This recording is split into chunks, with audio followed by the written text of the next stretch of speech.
போனாரு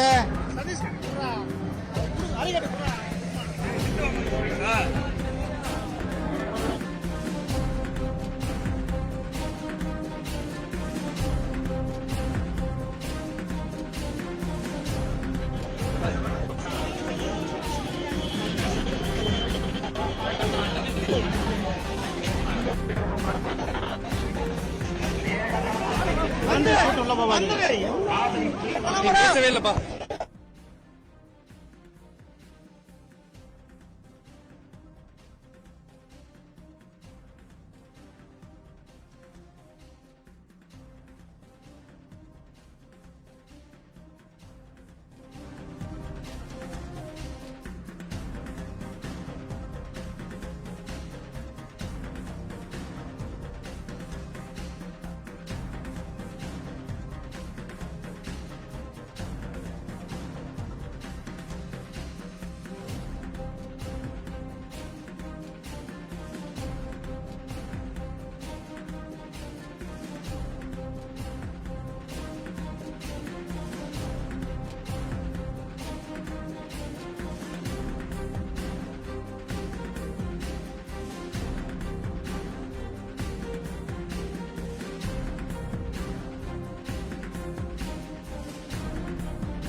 அன்புமணி ராமதாஸ் அவர்கள் விவசாய சங்கத்தினுடைய தலைவருடைய ஆதரவோடு தமிழ்நாட்டு மக்களுடைய ஆதரவோடு பாட்டாளி மக்கள் கட்சியினுடைய ஆற்றல் தலைவர் அன்புமணி ராமதாஸ் அவர்கள்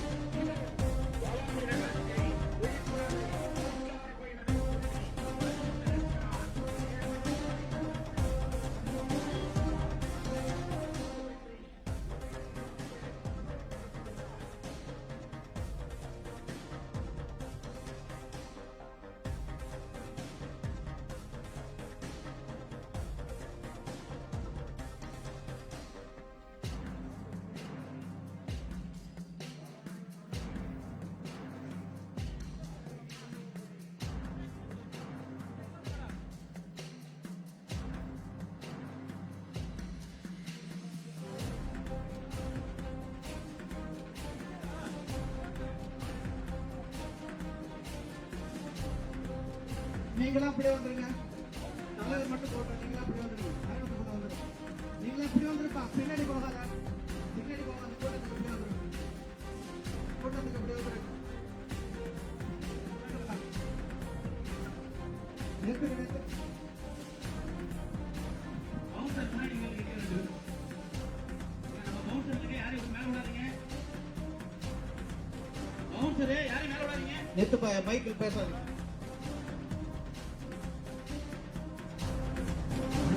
அணையை தடுப்பதற்காக காவிரி ஆற்றை காப்பதற்காக இதோ பாட்டாளி மக்கள் கட்சியினுடைய தலைவர் நமது அன்பு தலைவர் அன்புமணி ராமதாஸ் அவர்கள் இதோ பவானி நகரத்திலே உங்கள் மத்தியிலே வருகிறார். தமிழ்நாட்டை பாலைவனமாக்கும் கர்நாடக சதி திட்டத்தை முறியடித்தே தீர்வேன் என்று இங்கு உங்கள் மத்தியிலே விழிப்புணர்வு பிரச்சாரத்தை ஏற்படுத்த பாட்டாளி மக்கள் கட்சியினுடைய தலைவர் அன்பு தலைவர் தேசிய பாதுகாவலர் பெருமதிப்புக்குரிய அன்புமணி ராமதாஸ் அவர்கள் வருகை தந்திருக்கிறார். அவருக்கு உற்சாக வரவேற்பு அளிக்குமாறு உங்களை அன்போடு கேட்டுக்கொள்கிறோம். நிகழ்ச்சியினுடைய தொடக்கமாக மாவட்டத்தினுடைய செயலாளர் மேடையில ஏத்தப்பா மேடை எல்லாரும் கொஞ்சம் தயவு செய்து இறங்க. ஆடுது பாரு, இது வேற. கொஞ்சம் தயவு செய்து இறங்க. எல்லாரும் கொஞ்சம் தயவு செய்து இறங்க. மாவட்ட செயலாளர் ஜெகதீஸ்வரன் அவர்கள் வரவேற்று பேசுவார்கள். இப்ப கொஞ்சம் இறங்குப்பா தயவு செய்து.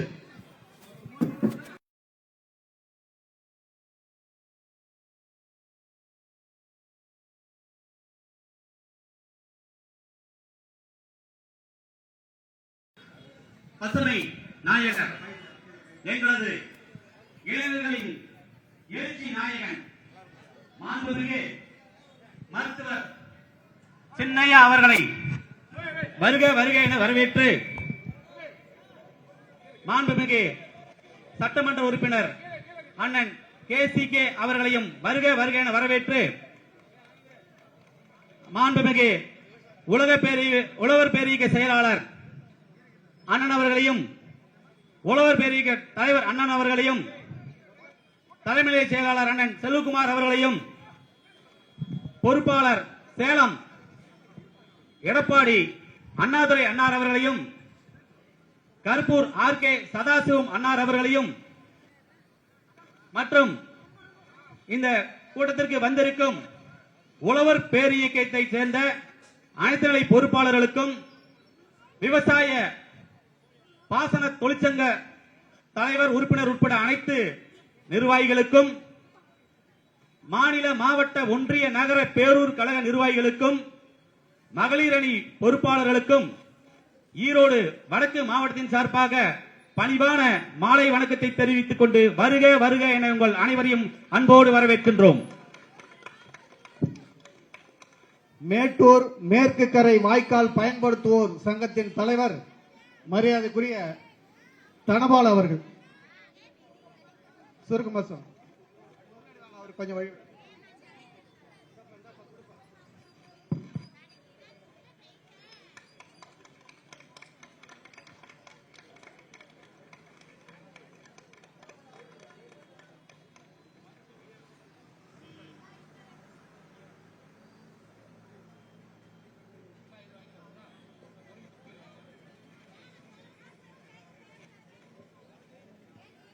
அன்பார்ந்த விவசாய பெருங்குடி மக்களுக்கு நமது மேட்டூர் மேற்கு கரை கால்வாய் நீரினை பயன்படுத்துவோர் சங்கம் சார்பாக இங்கு விவசாய சங்கம் நடைபயணம் மேற்கொண்டு மேகதாது அணை கட்டுவதற்கு எதிர்ப்பு தெரிவித்தும் விவசாயிகளின் வாழ்வாதாரத்தை காக்க வந்திருக்கும் நமது ஐயா மருத்துவர் ஐயா அன்புமணி அவர்களுக்கு விவசாய சங்கங்களுக்கும் எனது மாலை வணக்கம்.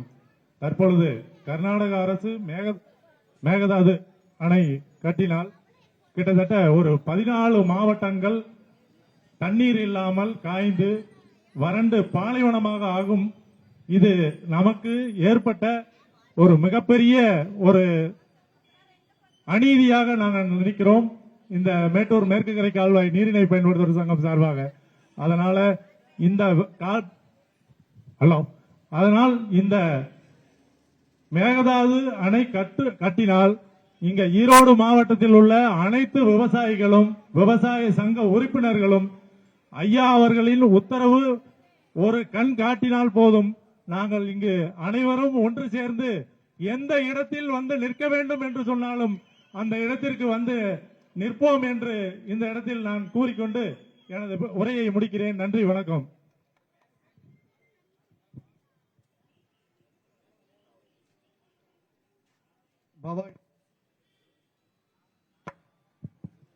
பவானி சட்டமன்ற தொகுதியினுடைய சட்டமன்ற உறுப்பினர் மரியாதைக்குரிய கருப்பண்ணன் அவர்கள் உரையாற்றுமாறு அன்போடு கேட்டுக்கொள்ளும். இந்த கார்லஸ் கொஞ்சம் நல்லா வைங்கப்பா. தமிழகத்தை பாலைவனமாக துடிக்கும் கர்நாடக காங்கிரஸ் அரசை கண்டித்து இன்றைக்கு பிலிகுண்டிலிருந்து பூம்புகார் வரை நடைபயணம் செய்ய வருகின்ற பாட்டாளி மக்கள் கட்சியினுடைய தலைவர் அண்ணன் அன்புமணி ராமதாசன் அவர்களே, இந்த நிகழ்ச்சியில் கலந்து கொண்டு சிறப்பித்துக் கொண்டிருக்கின்ற பாட்டாளி மக்கள் கட்சி மற்றும் அதிமுகவை சேர்ந்த கழகத்துடைய தொண்டர்களே, சார்பணியுடைய பொறுப்பாளர்களே, மகளிர் அணியைச் சேர்ந்த அருமை சகோதரிகளே, பத்திரிகை நண்பர்களே, உங்கள் அனைவருக்கும் என்னுடைய நன்றி கலந்த வணக்கத்தை தெரிவித்துக் கொண்டு, வருடம் இந்த பிரச்சனை வளர்ந்து கொண்டே இருந்தது. ஓரளவுக்கு இருந்த பிரச்சனை இன்றைக்கு முதலமைச்சர் கர்நாடகாவிலே வந்திருக்கின்ற சிவகுமார் அவர்கள் இன்றைக்கு தமிழகத்தை பாலைவனமாக்க துடித்துக் கொண்டிருக்கிறார்கள். அதை நினைவு கூறுகின்ற வகையிலையும் அதை எடுத்து மக்களுக்கு சொல்லுகின்ற வகையிலையும் சிறப்பாக இந்த நடைபயணத்தை ஏற்பாடு செய்து அண்ணன் வந்திருக்கிறார்கள். அதுவும் பவானிக்கு வருகின்றிருக்கின்ற அண்ணனுக்கு எங்களுடைய கழகத்தின் சார்பிலே அண்ணன் எடப்பாடி அவருடைய சார்பிலும் இந்த நெஞ்சார்ந்த நன்றிகளையும் வாழ்த்துக்களையும் தெரிவித்துக் கொண்டு அவருடைய நடைபயணம் சிறக்க வேண்டும் என்று சிறப்பாக நடைபெற வேண்டும் என்று வாழ்த்தி விடைபெறுகிறேன். நன்றி, வணக்கம். அடுத்து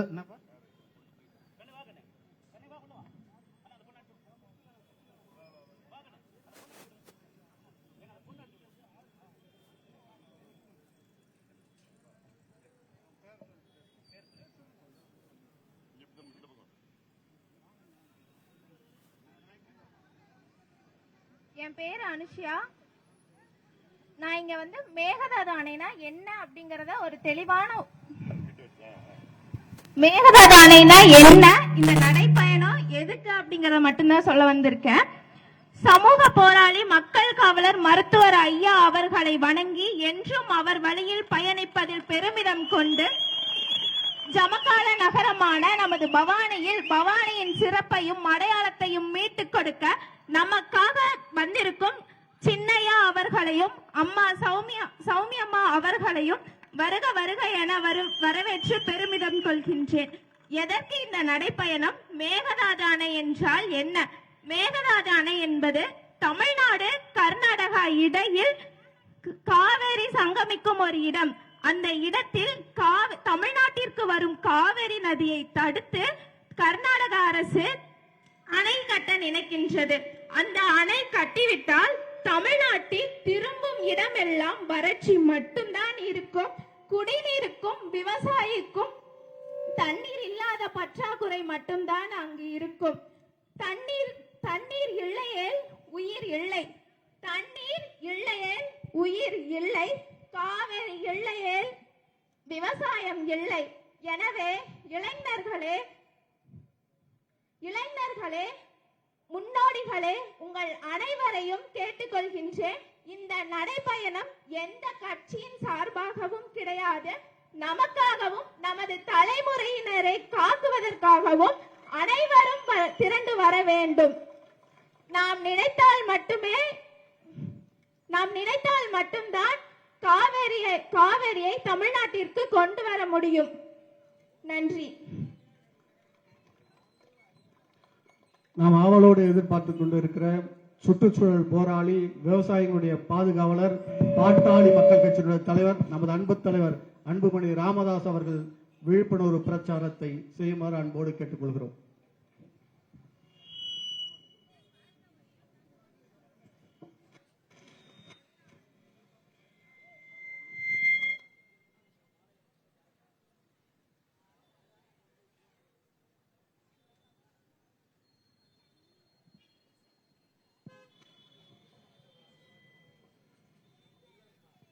கர்நாடகா மாநிலத்தில் காவிரி ஆற்றின் குறுக்கில் மேகதாது அணை கட்ட திட்டமிட்டிருக்கின்ற கர்நாடகா அரசை கண்டித்து மற்றும் மேகதாது அணையை கட்டக்கூடாது என்ற நோக்கம், இதற்காக 4 நாட்கள் விழிப்புணர்வு நடைபயணத்தை மேற்கொண்டிருக்கின்றோம்.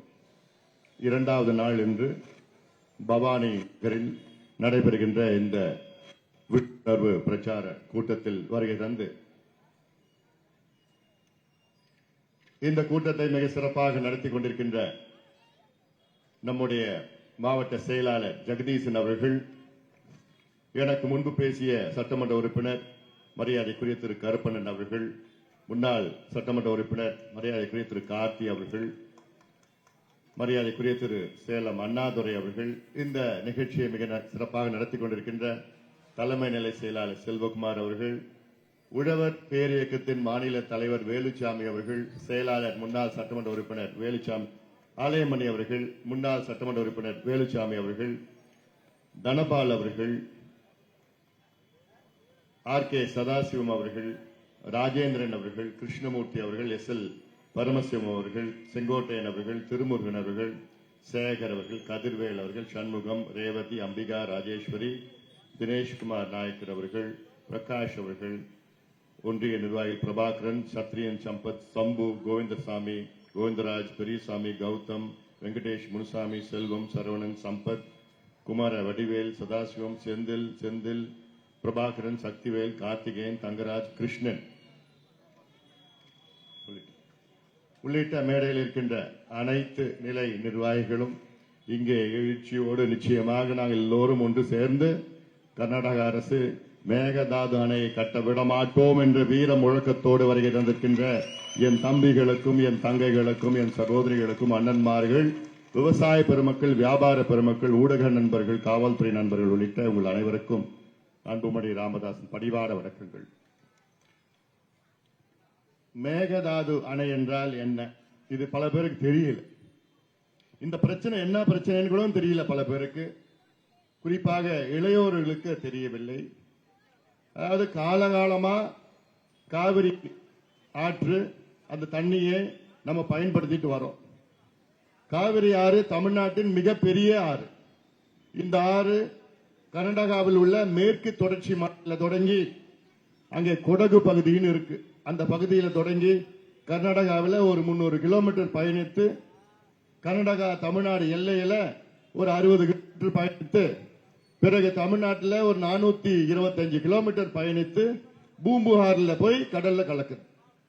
அதிகமா பயணம், அதிகமா நம்ம தமிழ்நாட்டில் மக்கள் தான் காவிரியை அதிகமா பயன்படுத்திட்டு இருக்கிறாங்க. அந்த காலத்துல இருந்து கர்நாடகா எல்லாமே மலைப்பகுதி, அவங்க இந்த தண்ணி அந்த அளவுக்கு பயன்படுத்த.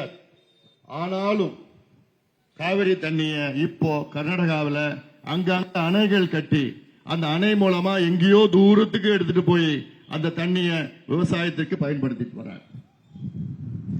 இப்போ நம்ம கடைமடை மாநிலம், கர்நாடகா முதல் மடை மாநிலம். அவங்க கொடுக்கறாங்க, நாங்க வாங்க முடியும், அந்த நிலையில தான் இருக்கிறோம் நம்ம. ஆனா காலகாலமா யாருக்கு அதிக முன்னுரிமைனா தமிழ்நாட்டுக்கு தான் முன்னுரிமை. இது இப்ப இல்ல, வெள்ளக்காரங்காலத்திலிருந்து 1807 இருந்து இந்த பிரச்சனை இருக்கு. அப்ப மெட்ராஸ் மாகாணம், மெட்ராஸ் பிரசிடென்சி மைசூர் சமஸ்தானம், மைசூர் மகாராஜா, 2 பேருக்கு தான் பிரச்சனை. அவர் என்ன பண்ணாரு, அப்பவே இந்த காவிரி தண்ணிய அதை பயன்படுத்தி வேற விவசாயம் தடுத்து அணை அங்க கட்டிக்கிட்டு ஏதோ முயற்சி பண்ணாரு. வெள்ளக்காரங்க அதை விடல, பிரச்சனை எல்லாம் வந்தது. அதுக்கப்புறம் 1800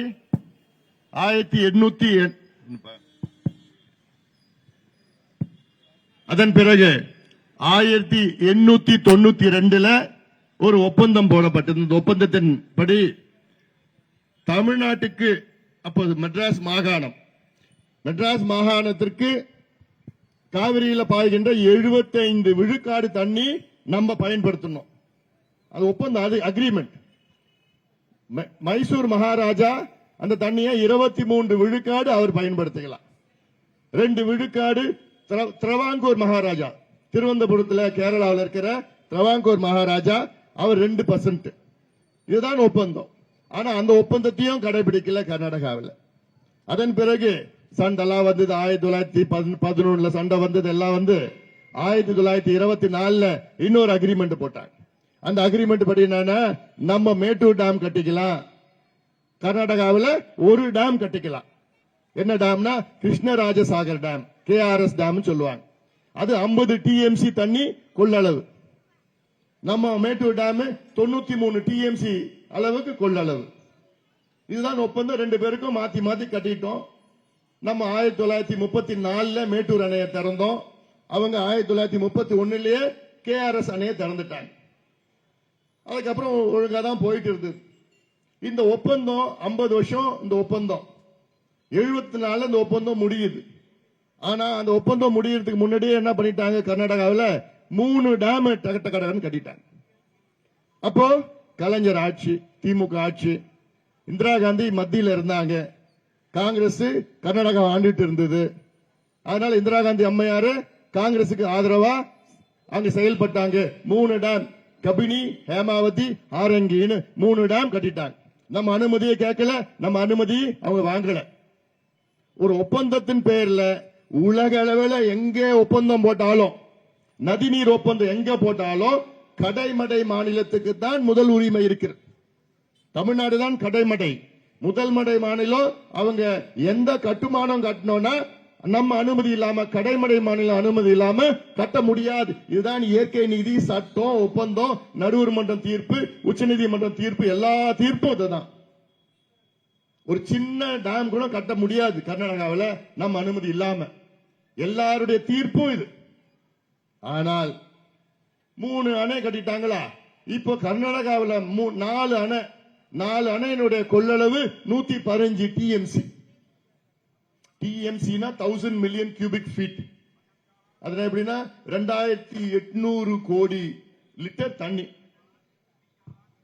அதாவது இன்னும் சொல்ல போனா சென்னை, சேலம் மாநகராட்சி இருக்குல்ல, சேலம் மாநகராட்சி மக்கள் ஒரு வருஷம் முழுவதும் அவங்களுக்கு குடிநீருக்கு தேவை 1 TMC.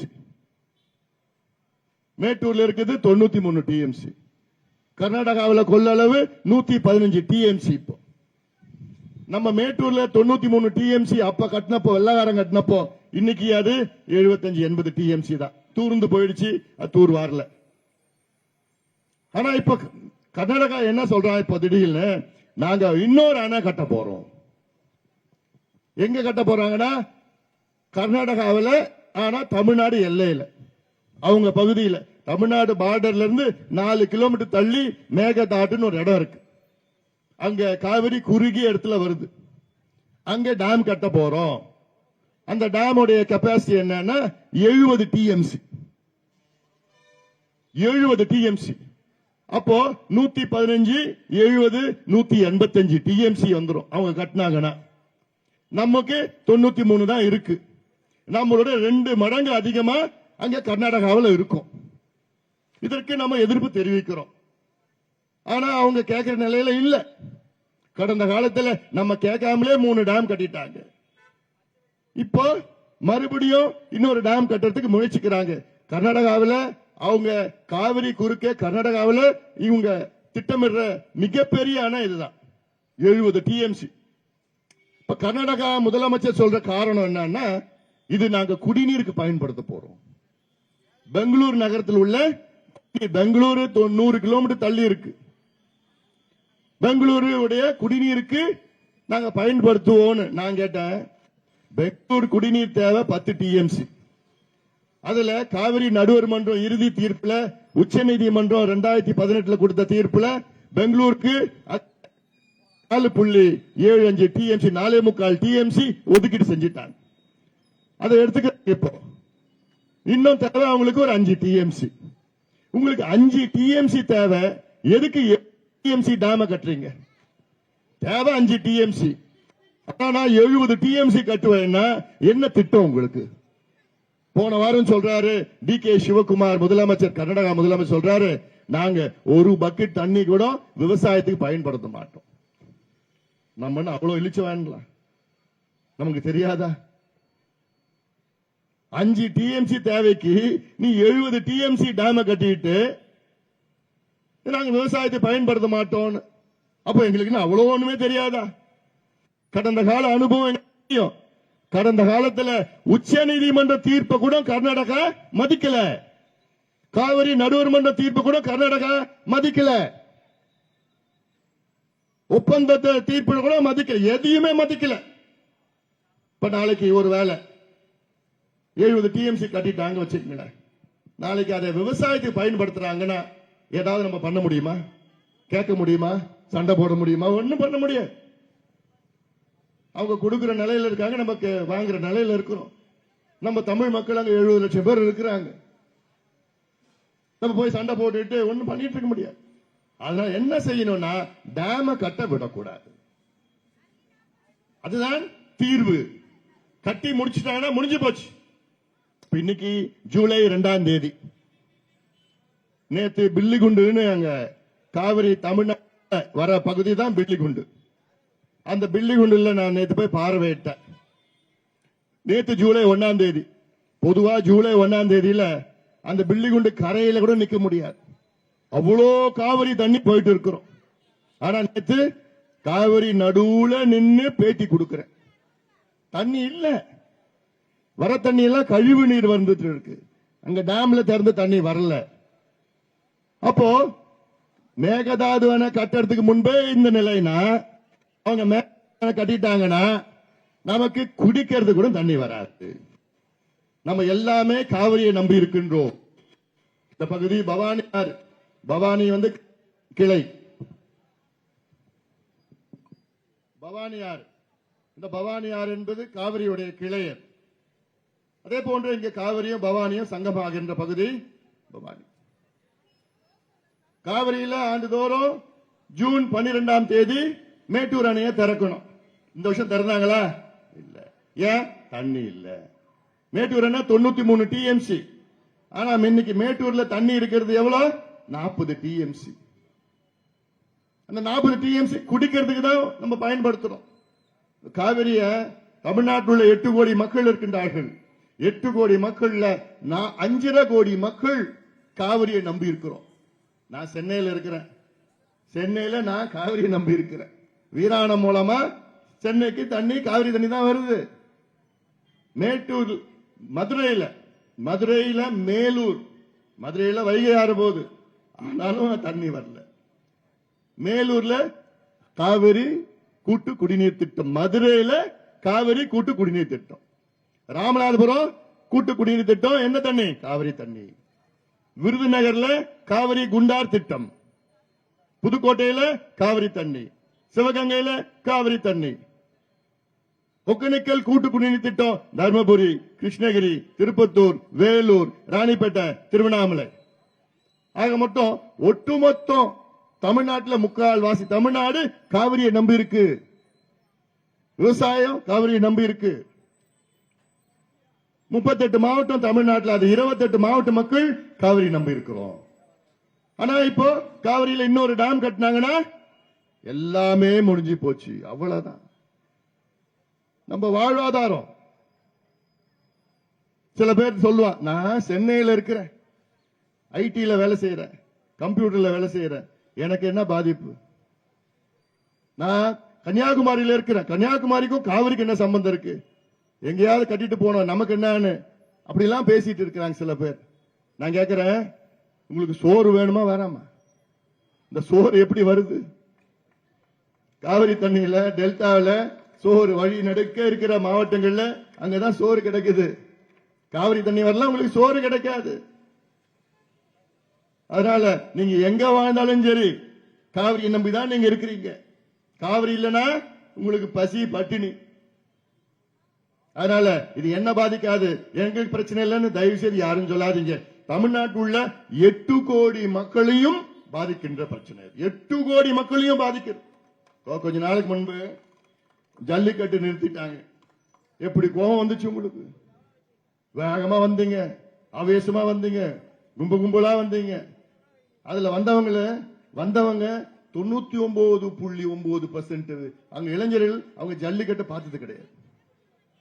ஜல்லிக்கட்டுனால அவங்களுக்கு எந்த பிரச்சனையும் இல்லை, பாதிப்பு கிடையாது. நம்மளுடைய பாரம்பரியம் வீர விளையாட்டு, அதுக்காக ஜல்லிக்கட்டு நீங்க வந்தீங்க. ஆனா இந்த மேகதாதான உங்கள் ஒவ்வொருவரையும் பாதிக்கின்ற பிரச்சனை இது. நீங்க எல்லாரும் பாதிக்கப்பட போறீங்க.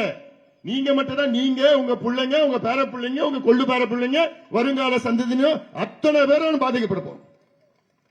அதனால எந்த காரணத்துக்கும் கர்நாடகா அந்த டேம கட்டக்கூடாது, விட போறது கிடையாது. அதுதான் உங்களுக்கு தெளிவுபடுத்தி விழிப்புணர்வு ஏற்படுத்தி, இது விவசாய பிரச்சனை மட்டும் இல்ல, இது தமிழ்நாட்டினுடைய ஒட்டுமொத்த பிரச்சனை, அத்துணை மக்களுடைய பிரச்சனை. இப்ப இன்னொன்னு சொல்றேன். இப்போ 1974 கர்நாடகாவில் இந்த காவிரி பாசனம் தண்ணி விவசாய நிலப்பரப்பு 6.8 லட்சம் ஏக்கர் தான் இருந்தது. 1974 6.25 லட்சம் ஏக்கர் தான் கர்நாடகாவில் உள்ள காவிரி வச்சுக்கிட்டு விவசாயம் பண்ணாங்க. அப்போ தமிழ்நாட்டில் எவ்வளவு தெரியுமா இருந்தது? 29 லட்சம் ஏக்கர் காவிரியில நம்ம விவசாயம் பண்ணோம். அதன் பிறகு கர்நாடகாவில் 1991 அது 12 லட்சமா உயர்ந்தது. 2006 அது 18 லட்சமா உயர்ந்தது. 2016 21 லட்சமா உயர்ந்தது. நமக்கு இன்னைக்கு எவ்வளவு தெரியுமா இருக்கு?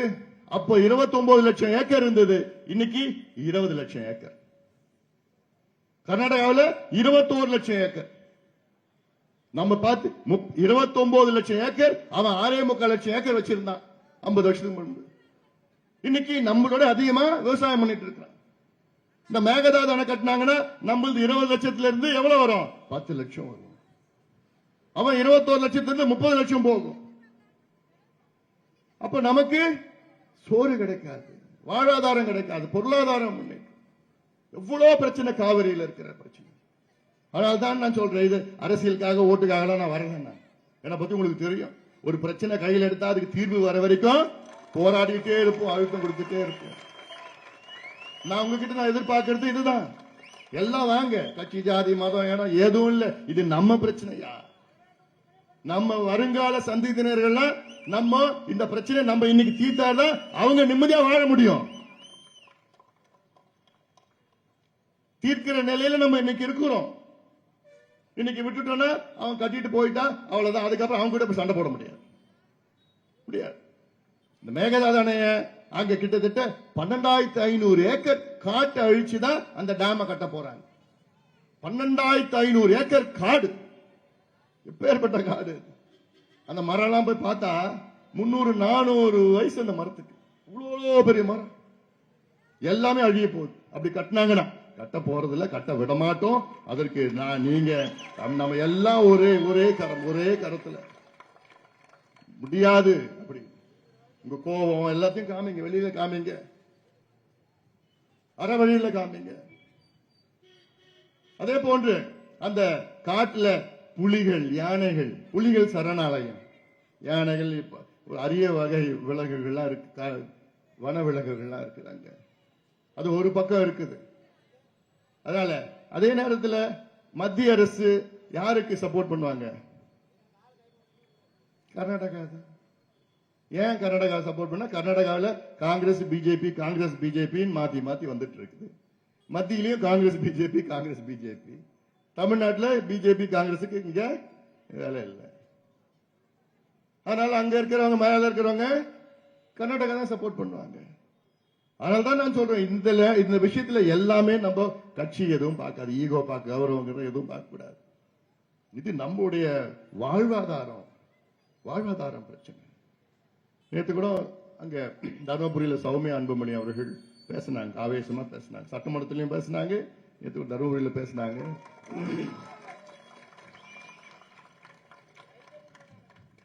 அதுல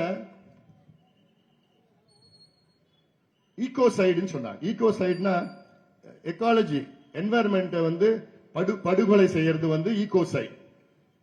அது நம்ம அங்க வன சூழியல் வந்து நம்ம வந்து அழிக்கிறது எல்லாமே வந்து ஈகோசைடு சொல்லுது. காட்டு அழிச்சு நம்மளோட வனப்பகுதி அழிச்சு அது ஈகோசைடு.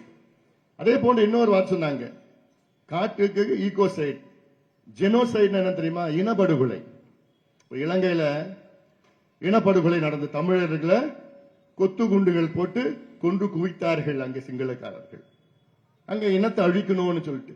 அதே மாதிரி இப்ப தமிழ்நாட்டு மக்களை அழிக்கணும்னா என்ன பண்ணணும்? தண்ணீரை நிறுத்தணும், சாப்பாட்டை நிறுத்தணும், உணவை நிறுத்தணும். இதைத்தான் கர்நாடகா திட்டமிட்டு இருக்கிறாங்க.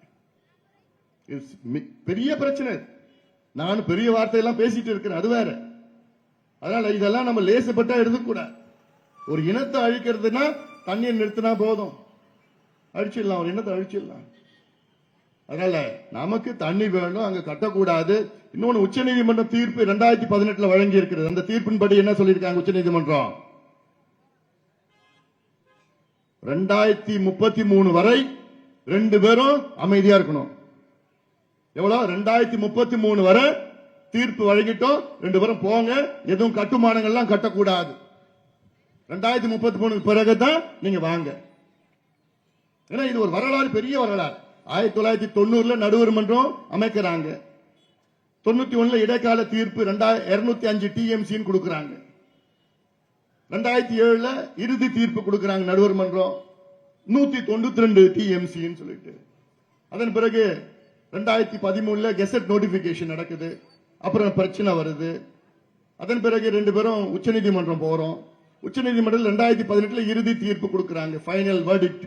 என்னன்னு?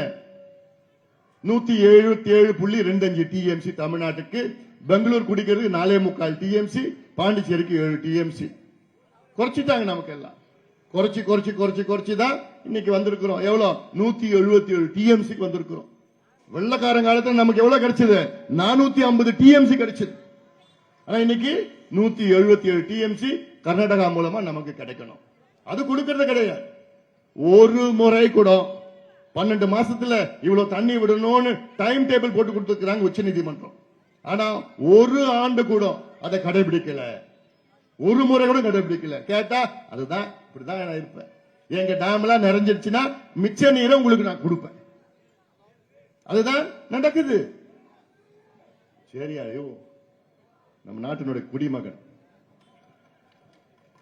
இப்ப கொஞ்சம் கடையெல்லாம் கொஞ்சம் மூடிட்டு இருக்கிறாங்க. சரி, அது உள்ள போக வேண்டாம். அதனால இதை நீங்கள் ஒவ்வொருவரும் தெரிந்து கொள்ள வேண்டும், புரிந்து கொள்ள வேண்டும். ஐயோ, இது யாரோ போராட்டம் பண்றாங்க, யாரோட பிரச்சனை இல்ல, இது உங்கள் பிரச்சனை, உங்கள் ஒவ்வொருவருடைய பிரச்சனை. நீங்க ஒவ்வொருவரும் பாதிக்கப்பட போறீங்க. டேம் கட்டினாங்கன்னா ஒவ்வொருவரும் குடிநீர் பிரச்சனை, உணவு பிரச்சனை, உணவு பாதுகாப்பு, ஃபுட் செக்யூரிட்டி, இதெல்லாம் நிறைய இருக்குது. அதனால இதையெல்லாம் நீங்கள் தெரிந்து கொள்ளத்தான் இந்த 4 நாள் நடைபயணம், விழிப்புணர்வு நடைபயணம் இங்கே வந்து கொண்டிருக்கின்றோம். உங்களுக்கு அந்த நோட்டீஸ் எல்லாம் கொடுக்கிறோம், அதெல்லாம் படிங்க, அதெல்லாம் ஷேர் பண்ணுங்க. இங்க இருக்கிற பிள்ளைகள், சின்ன சின்ன பிள்ளைங்களா இருக்குது, ஜென்சி எல்லாம் சொல்லிக்கிறாங்க. அதனால ஷேர் பண்ணிக்கங்க, லைக்ஸ் பண்ணிக்கங்க, ரீல்ஸ் போடுங்க. இப்படி நான் பேசவே மாட்டேன், ஆனா பேச வச்சுட்டாங்க. அதாவது சோசியல் மீடியா வச்சு ஒரு ஆட்சி மாற்றமே நடத்திருக்கீங்க. அதே சோசியல் மீடியா வச்சு இந்த மேகதாதான உங்களால தடுக்க முடியாதா என்ன? உறுதியா முடியும், உறுதியா முடியும், உறுதியா முடியும். செஞ்சே ஆகணும். அது உங்கள் ஒவ்வொருடைய கடமை, நம் கடமை. காவிரி என்பது நம் உரிமை, அது பாதுகாப்பது நம் கடமை. அதனால்தான் இங்கே வந்திருக்கிறோம். இங்க நீங்கள் எல்லோரும் ஆதரவு தாருங்கள். இந்த செய்தி எல்லாத்துக்கும் எடுத்துட்டு போங்க, எல்லாம் பேசுங்க. இது விவசாய பிரச்சனை மட்டுமில்ல, நம்முடைய வாழ்வாதார பிரச்சனை, நம்முடைய வாழ்கின்ற பிரச்சனை, சர்வைவில். நம்ம சர்வைவில் வாழ்றது இந்த தண்ணி வச்சு தான் நம்ம வாழ்ந்துட்டு இருக்கிறோம். இல்லைன்னா அவ்வளவுதான், முடிஞ்சு போச்சு, எல்லாம் முடிஞ்சு போச்சு. அந்த வகையில இந்த கூட்டத்தை சிறப்பாக ஏற்பாடு செய்த அத்துணை நிர்வாகிகளுக்கும் என்னுடைய வாழ்த்துக்கள், பாராட்டுக்கள். நாம் எல்லோரும் சேர்ந்து மேகதாது அணையை தடுப்போம், காவிரியை காப்போம், காவிரியை காப்போம். நன்றி.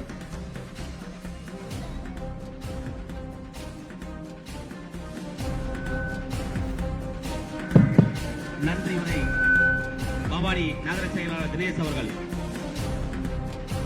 இத்துணை நேரம் இந்த மேகதாது அணையை தடுப்போம், காவேரியை காப்போம் என்று நடைபயணம் மேற்கொண்டு நமக்கெல்லாம் சிறப்புரையாற்றிய விழா நாயகர் நமது பாசமிகு அண்ணன் அவர்களுக்கும், நமது பவானி சட்டமன்ற உறுப்பினர் அவர்களுக்கும், இங்கே வந்திருக்கக்கூடிய மாநில மாவட்ட முன்னாள் இந்நாள் பொறுப்பாளர்களுக்கும், நகர ஒன்றிய பேரூர் பொறுப்பாளர்களுக்கும், முன்னாள் சட்டமன்ற உறுப்பினர்களுக்கும், இத்தனை நேரம் நமக்கெல்லாம் சிறப்பாக பாதுகாப்பு வழங்கிய பத்திரிகை நண்பர்களுக்கும், காவல்துறை நண்பர்களுக்கும், விவசாய பெருங்குடி மக்களுக்கும் அனைவருக்கும் இந்த நேரத்திலே நன்றியை தெரிவித்துக் கொள்கிறோம்.